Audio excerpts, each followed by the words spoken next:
Ryan Day has the right mindset to keep Ohio State locked in and focused heading into the game against Illinois.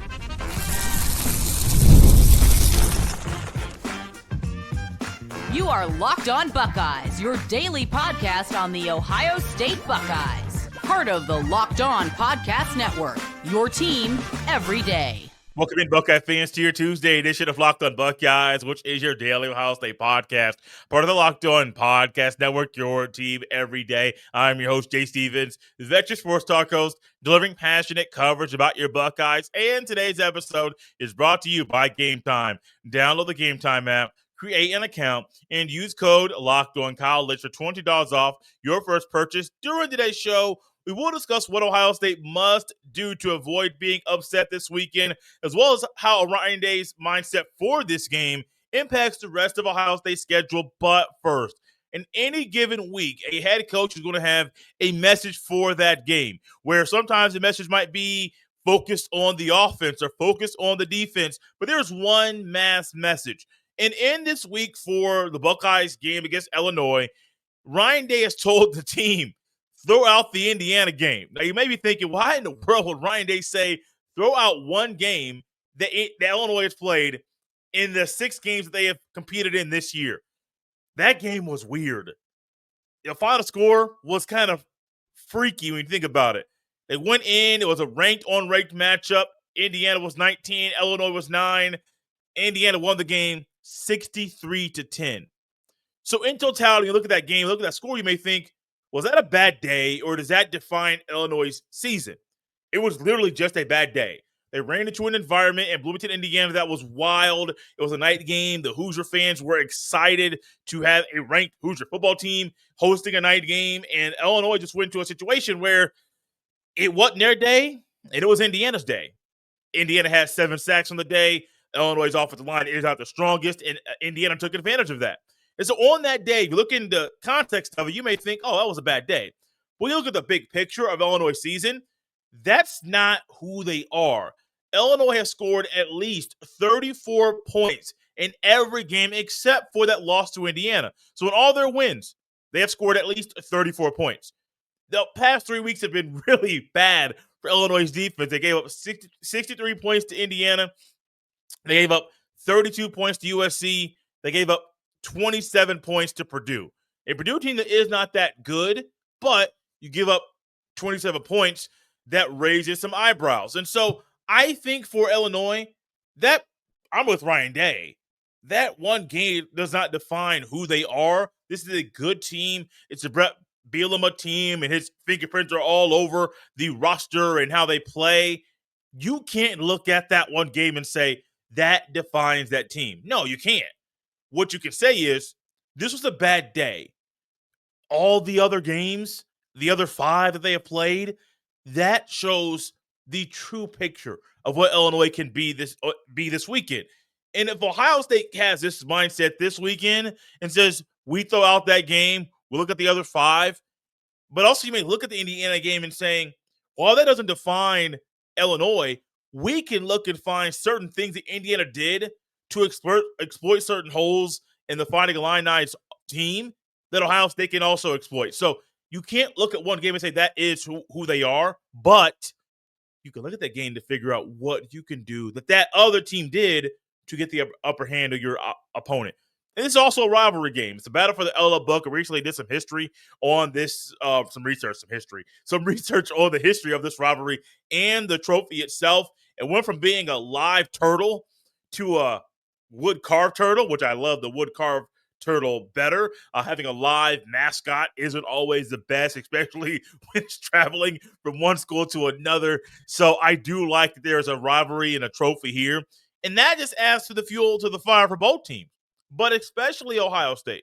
Ohio State has a massive X on the back, like we have mentioned before. They're the number 1 team in the country. There are the defending national champions. They look like the best team in the country as well. So I know there are a lot of people that may say, well, Miami here and Oregon here. They don't have what Ohio State has. Which quarterback would you rather want? What defense would you prefer to have on your side? What coach would you prefer to have calling the shots? I think Ohio State may have the guys that answer the question to all three of those things. And when we look at this game this weekend, if Ryan Day is finding a way to push the right button with these players, I'm going to say push it over and over and over and over again. Because when you find that nerve that gets your guys to go harder, to push more, to do extra reps, to stay after practice to get the extra work in, and the extra work is leading to more consistent play and better play, that is the right thing to do. And so any given week, there are going to be things that a coach can do to push you to go harder. In this week in particular, you must realize that Luke Altmaier is a good quarterback. He is very efficient. He does certain things behind the line of scrimmage that can trip you up. He doesn't really turn the ball over. They have a good receiver. His name escapes me. He is a slot receiver that is their leader in receptions and receiving yards. They can do certain things to cause Ohio State to have some issues on the field. They can. I'm not going to say they can't. The one that we have learned about Ohio State, offensively and defensively, they have answers for the previous teams that they have played. They had answers for Texas. They had answers for Washington, Minnesota, Grambling, and Ohio. It doesn't matter who they are playing. The style that the other team brings to the shoe or that they have when Ohio State goes to them. Ohio State has answers. A lot of it goes to the coaching. I mean, hats off to all the coaches. You can criticize them as much as you want to. That's what we're going to do on this show because the standard is so high and the standard is a standard and that does not change. That does not mean we can't give credit to where credit is due. Brian Hartline, in his first year being the full-time OC and offensive play caller, doing a pretty good job. I'm not saying he's doing a horrible job. He can do better, but I think he's doing a pretty good job. Billy Fessler, Julian saying, doing a really good job. Tyler Bowen with the offensive lineman, doing a really good job. Carlos Lachlan, who's in a really interesting spot this year because he's not only the running backs coach, he's trying to incorporate 3 running backs, and the best running back is your true freshman, but you're still working with the normal true freshman hurdles that he needs to overcome and get over, but you're still putting him in a big spot, no matter if he's starting or if he is a backup, where you're showing that, hey, we trust you to tote the rock. Get better with pass pro, and get better with ball security.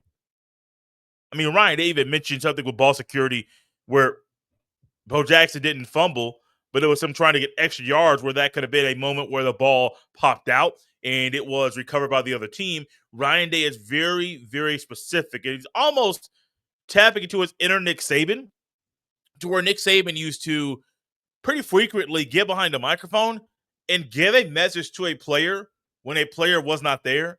And you know when Saban talks behind a microphone, everyone's ears are big, like big old Dumbo ears, where you're trying to hear everything. You're trying to open up the airwaves and the passages so you don't miss anything. And there are times that Nick Saban was saying certain things, you realize in the moment, a reporter asks a question.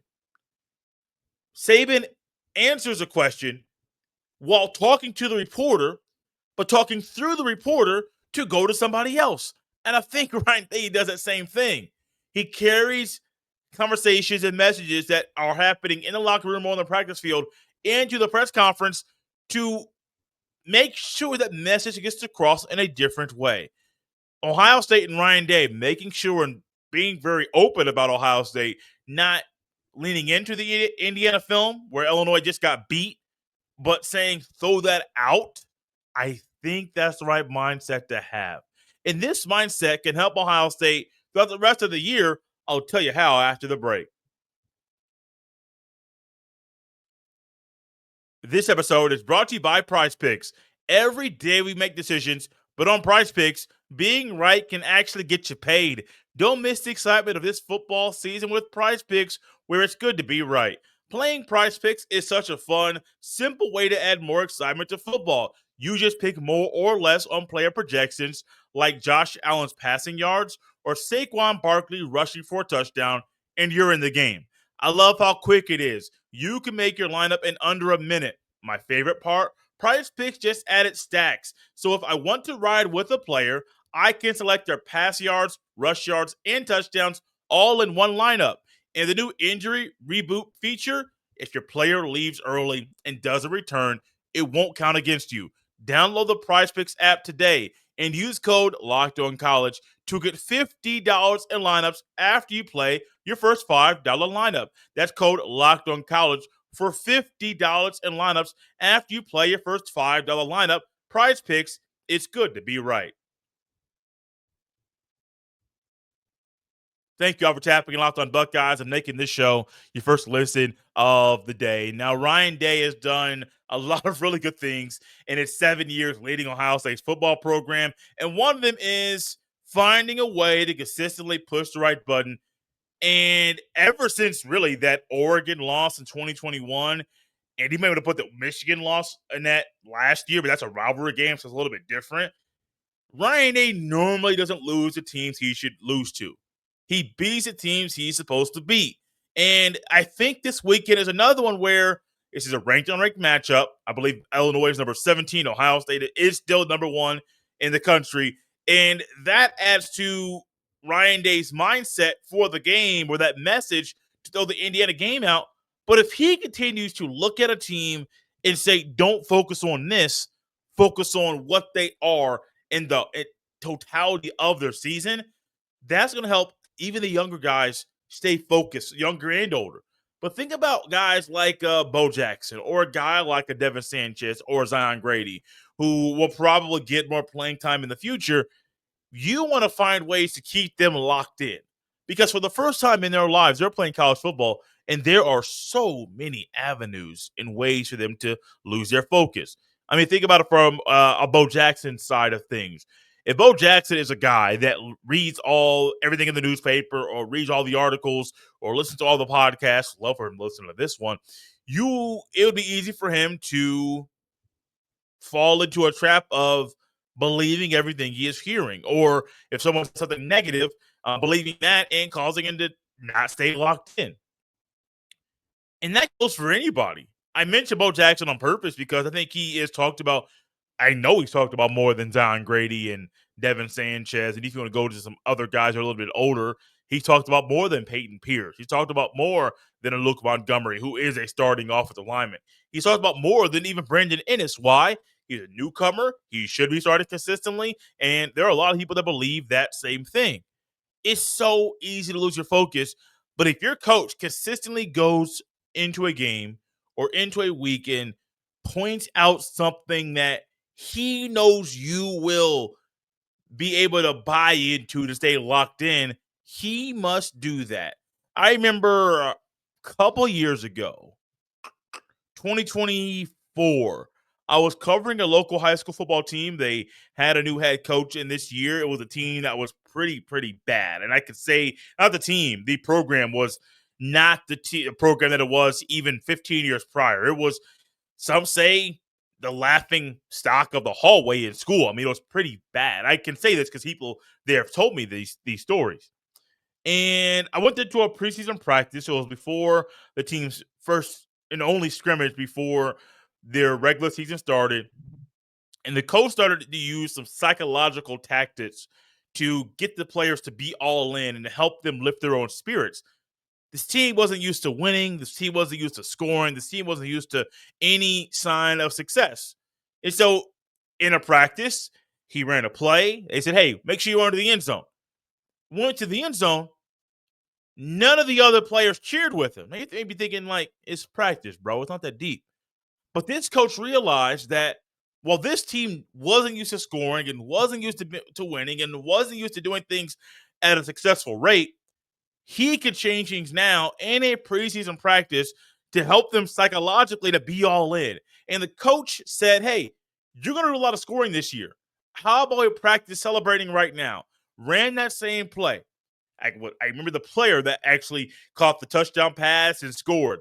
And the next thing you know, the entire team, even guys on the sidelines, ran onto the field into the end zone to celebrate, because that coach realized, if I get up in your head right now and I start doing this stuff in the preseason, week 1, week 2, week 3, what's going to happen? We're going to score, and y'all are going to celebrate as a unit. And I was there during week 1. They scored. They actually came back from being down. And in their comeback attempt, it was a big, long touchdown pass, a completion for a touchdown. And the guy that caught the pass in the preseason was the same guy that caught and scored a 90-plus yard receiving touchdown. And the team celebrated like they knew what they were doing. They were so excited, but the coach kind of did something to get into their head. I like mind games. It could be a blessing at times, and it could be my downfall at times. I'm not going to say which one I think is the proper one. I just think at times, like, hey, I like mind games. I like poking and having fun with people. And so sometimes it isn't the best. But when you like mind games, you know with a certain person, you can push their buttons. You can push their buttons and you might get what you want. Also, at the same time, you can push their buttons and you might know the result, but you might not like that result. And that's the same thing with Ryan Day. The interesting thing with Day is he's coaching over 100 players. Now, not all 100 of them are going to play, but you got to make sure your second and third string guys are still locked in. Your walk-ons are still locked in. You still focus on the team. You have the team aspect. You have scout team. But you want to make sure everybody involved, even the coaches, are locked in. And your message for a particular week is going to be different. The message for Wisconsin is going to be different than the message for Illinois. The message for Penn State is different for the previous two games that we just spoke about. And then you have, I don't know every single game in November. I know there's a Michigan game, and there's a UCLA game, there's a Purdue game, and I want to say there's a Rutgers game smacked in there too. I'm not sure, but I think there is. Well, if that is true, a Penn State, a Rutgers, a UCLA, a Purdue, and a Michigan, you know for all of those games, the message is going to be different. But that doesn't mean Ryan Day can't find a way to look at something specific for that opponent and say, don't look at this. Look at this. This is a really good team. And Ryan Day said Illinois is a really good team. I don't think he's doing it for the psychological advantage for them to buy in and believe, oh, no, we're really good. No, they are a really good team. They're ranked for a reason. I said it earlier about Washington. I was kind of shocked that Washington wasn't ranked when Ohio State played them because that team is a good team. The difference is they ran into Ohio State. And the difference for Illinois is they about to run into Ohio State because Ryan Day is pushing the right buttons. Not only pushing the right buttons with the message, he's got the right leaders leading the charge. You got Caleb Downs, Jeremiah Smith, Julian Sand, Carson Hinsman, Luke Montgomery, Sonny Styles, Keanu Jackson Jr. You got guys that have been in the program for multiple years that are not only key contributors, these guys are starters and that are doing a phenomenal job of playing football this year. So if they know they're bought into what Ryan Day is preaching, then the other guys that are key contributors, but maybe aren't starters, maybe they're starters, but they're not the big face of their unit or of that position, they could buy into. So Ryan is pushing the right buttons over and over and over and over again. And I think if he keeps doing that, this team is going to be just fine because it's talented. The offense is getting better. The defense is, oh my goodness, so much fun to watch. I lost count about how many 3-and-outs they forced so we could go to against Minnesota. And that just goes to show, no matter what Minnesota did previously, Ohio State's defense did everything they could to slow them down. And I expect the defense to do the same thing this weekend against Illinois. Speaking of this weekend's game against Illinois, there's one thing Ohio State must do. Well, there's a lot of things Ohio State must do, but there's one thing in particular at the top of my mind that Ohio State must do to avoid being upset in Champaign, Illinois. This episode is brought to you by Game Time. Guys, college football is back, and I couldn't be more excited. The tailgates, the rivalries, the energy in the stands, they're just nothing like it. But let's be real. Actually getting tickets can feel like more of a battle than the game itself.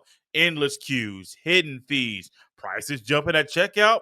That's why I use Game Time, the app that gives the advantage back to fans. It's the easiest way to score last-minute tickets at the best prices with no surprise fees. What you see is what you pay. I pulled up Game Time, and in just a couple taps, I saw amazing deals. I'm talking about your favorite college football games as low as $25. The app made it super simple. I could even see the exact view from my seat before buying. I love zone deals too. Pick the section, Game Time picks the seats, and you save big. So take the guesswork out of buying college football tickets with Game Time. Download the Game Time app, create an account, and use code LOCKEDONCollege for $20 off your first purchase. Terms apply again. That's promo code LOCKEDONCOLLEGE for $20 off. Swipe, tap, ticket, go. Download Game Time today.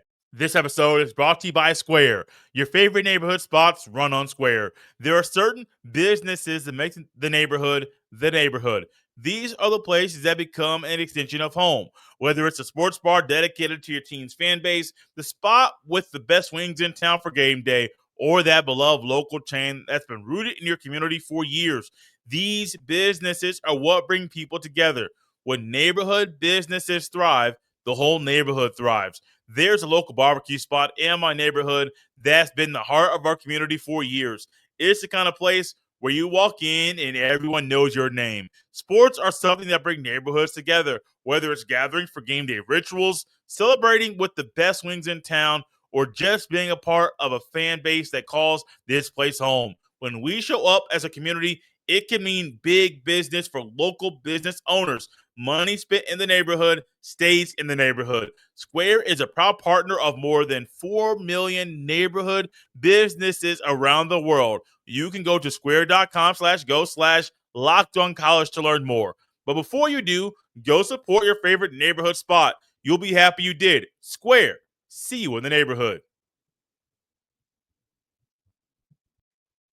Thank y'all for tapping and Locked on Buckeyes, making this show your first listen of the day. I have a good feeling that when many of you watching the YouTube right now, or maybe you're an audio listener and you hear the Buckeyes might be on upset alert or that they need to avoid being upset, you may say, Jay, there's absolutely no way Ohio State gets upset here. And I'm going to remind you of something that we said here on this show. Ohio State wasn't going to lose to Michigan. And what happened last year? I will leave it there. So it is possible that Ohio State does get upset this weekend. There's a game that will be played. It's a 60-minute game, 15-minute quarters. There's 4 of them. And in those 4 quarters, you can see does Ohio State bring their A game, their B game, their C game, and which game does Illinois bring? And if Illinois brings their best, Ohio State must bring their best. And a way to do that is to keep doing what Ohio State has been doing. This isn't breaking news. This isn't all in all caps, this just in with a colon and then. Ohio State must do what they've been doing to beat Illinois. This isn't any of those types of things. No, this is Ohio State playing Ohio State football, because this game, like any other game, it's about Ohio State against Texas week 1. It wasn't about the Longhorns. That game was about Ohio State against Washington after the off week. That game was about the Buckeyes. It wasn't about the Huskies' home winning streak. Last week when Minnesota came to town, it wasn't about PJ Fleck and rowing the boat. The game was about the Buckeyes showing off in front of 105,000 loud Buckeye fans inside the shoe. That game was about Ohio State. And this one is the same. And when I say keep doing what you've been doing, Ohio State has been consistent. Ohio State's been getting better. Ohio State has been showing that they have so many tools in the bag, offensively and defensively, that they're going to cause other teams that have nightmares, because opposing offensive coordinators and defensive coordinators and even head coaches will try to figure out how to slow down Ohio State. And many of them won't be able to figure it out because it's so hard to. When Ohio State's hitting on all cylinders, and that is offensively, defensively, and special teams, I don't know if there's a team in the country that can stop them. And I know that there's a team in the Big Ten that has something to say about that. And I think it's a really worthy opponent to make that kind of claim to say, no, well, we can stop them. I believe that Oregon should believe that. I believe that Miami should believe that. Now, if Illinois believes it can, great for you. You should believe that. That doesn't mean it's going to happen. This team, if they just keep doing the routine things routinely, they're going to be just fine. I mean, we talked about it yesterday with my guy Mo Murphy on the show, where Carnell Tate has found a way to do the routine things routinely in route running, from beating your man off the line of scrimmage to getting over top of the route very quickly to maybe when he got the deep pass from Julian Sand, finding a way mid-route to make one slight move that caused your defender to get 5 yards of separation. Next thing you know, you're wide open, touchdown, going to the end zone to celebrate. Do the routine things routinely. Now, I know that is maybe a tongue twister or a new phrase, but it's what Ohio State's motto should be. Think about what makes Jeremiah Smith great and why everything he does seems so easy. He does routine things routinely, but he does them at a JJ rate. He doesn't do them at the level of anybody else but Jeremiah Smith. I mentioned one of the touchdown he had in the, I think it was a red zone touchdown, where he broke to the left, to the outside. The defender literally grabbed Jeremiah Smith, but lost his balance because Jeremiah Smith, out of his break, was so much quicker and explosive than most other receivers. The defender couldn't even keep up. Literally grabbed him and then almost started bear crawling in the end zone, trying to catch up to Jeremiah Smith. What does he do? He does the routine things routinely. This is nothing new. What we're saying here is nothing that Ryan Day and the other players on the team are hearing for the first time. No, they get this every single day. Earlier, we touched on coaches that do a great job. Larry Johnson, to me, a man that has been in the conversation of people wondering if he's going to retire. And I'm not going to lie. The everydayers know we talked about Larry Johnson here on the show a couple of times, thinking, oh, how do you prepare for Larry Johnson's retirement? But Larry Johnson is not recruiting or coaching like he's about to be hanging up his whistle. He is not. What he is doing is finding a way week after week after week to find a way to motivate his players. And I think this could be a week where the defensive line gets after the quarterback a little bit more, because what we found against Devon Williams was when you got to keep contained, those guys get pressure. And Luke Altmaier this weekend is going to be a little bit more athletic than Drake Lindsey was last week. He is more efficient than Drake Lindsey. He's a better quarterback than Drake Lindsey. And so when you have all the tools that Luke Altmaier has in his bag, you got to do something a little bit different. And while you're doing something a little bit different, Larry Johnson might be trying to motivate his guys to get hungrier, to get a fire lit under them, to go after the quarterback. And so it would shock me this weekend, as the Buckeyes focus on doing the routine things routinely, if Ohio State has 5 sacks. Not just because of the quarterback that they're going up against, but because also Illinois' offensive line isn't the best. There's a reason why they gave up 7 sacks to Indiana in prime time on that day when Memorial Stadium in Bloomington was rocking. Now, I believe Memorial Stadium in Champaign, Illinois will also be rocking, but we rock with a lot of Ohio State fans. That's one thing I know about Ohio State that I love about this Buckeye fan base. Man, these boys be traveling, y'all. You saw that scene out there in Husky Stadium. You heard the OHIO going around the stadium, and people are probably like, what is going on? Why are there so many people in red in this stadium? And they aren't ushers. What in the world is going on? Why in the world do y'all come out here and we see y'all out there celebrating? It's just Ohio State. we travel well. We go around the country. If it's Texas, we there. If it's the Rose Bowl, we there. If it's LA Coliseum, whenever the Buckeyes go out there to play USC, and they going to be there too. And that's not just because they have a large fan base there. It's because these people be saving up their money like you to go to some of these stadiums that they've been dreaming of going to. They go and have a time. And that's what I think is going to happen this weekend. While Ohio State is doing the routine things routinely and they're avoiding being upset, they're going to go to Champaign, Illinois, and y'all, they're going to have a time. I already believe Ohio State's going to win. I'm not going to give my score prediction just yet.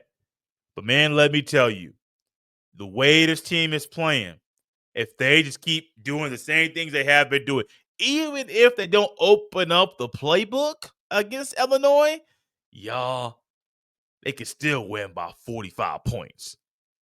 I know what the spread is, but I also know what my head is. I knew what my head be saying. And I'm not going to say the Buckeyes are going to win 45-3. But if they do, I wouldn't be surprised. You know what was a big thing right now for Ohio State? They're 5-0. They're the number one team in the country. And that's a big thing. It's a big moment for Ohio State. We're also in the midst of another big moment for Locked On because college football fans, Locked On and Fire TV present College Football Kickoff. It's your ultimate college football weekly preview. Drake Toll of Locked On Big 12 leads the conversation alongside two-time AP Coach of the Year Gary Patterson, former college star Jesse Holley, and Locked On's local experts, a college football preview only Locked On can do. Catch College Football Kickoff every Thursday throughout the season, only on Fire TV. You can follow me on any social media platform at jstevens07. Send every email to jstevens317@gmail.com. This has been Locked On Buckeyes on a Tuesday. We'll see you next time.